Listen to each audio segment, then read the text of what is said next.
Welcome to October newsletter.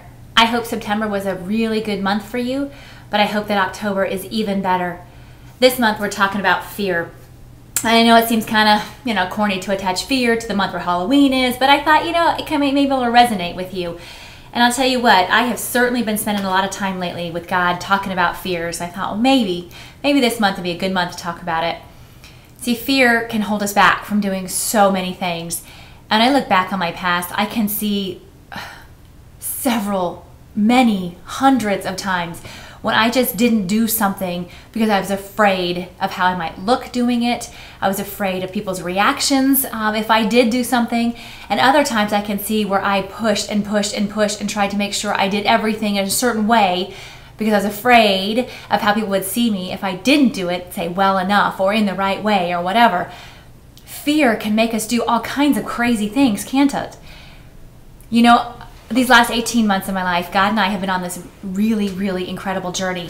And I know I've been trying to share little bits and pieces of it through my blog. Fears of my body image, and I've kind of walked through that. Fears with my kids and what that might look like, and fears of my role as a parent, and fears within my marriage, and fears within my ministry, and fears have been coming out of me like crazy. And I wish I could explain anything about it other than just the fact that I am so grateful that God is calling me to focus on my fears.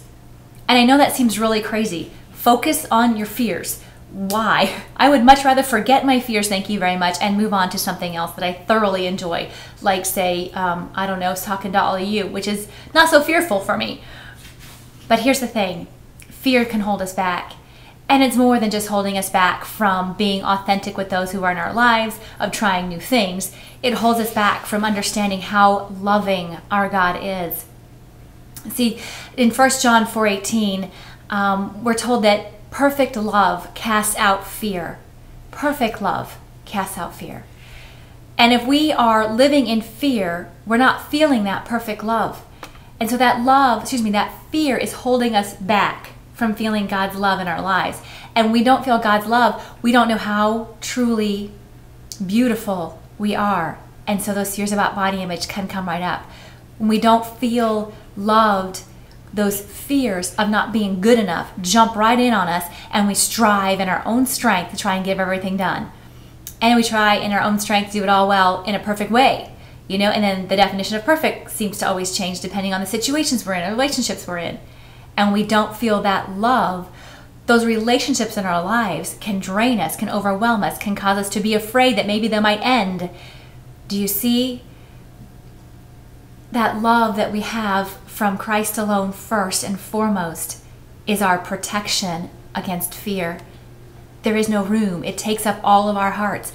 And we feel that love, we can then say, okay, I'm going to try. Because no matter if I fail, no matter what other people think, I'm doing what God's asking me to do. And see, that was the biggest root of all of my fears, was that I wanted to be in control. I wanted to make the decisions. I wanted to make sure I would do things in the way that I thought they should be done. And keeping hold of that control continually pulled me off course.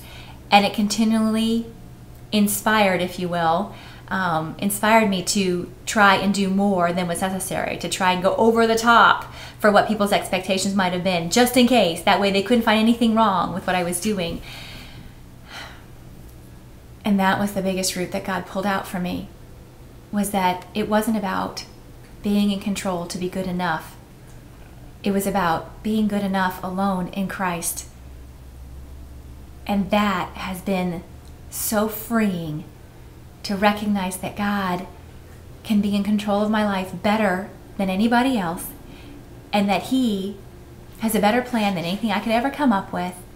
And ultimately, that when I follow Him and trust His timing and trust His ways and trust His plans, even when they don't make a lot of sense sometimes, He makes things work out. This month, I talk a lot about fear, and in my blog, I share with you the story of the journey of that last bit of that root of fear being pulled out of me, and I hope you'll check that out. I also share with you my top 10 ways to battle back fear and to allow God's love into your lives so that you can be strengthened more than you are right now during the course of this month.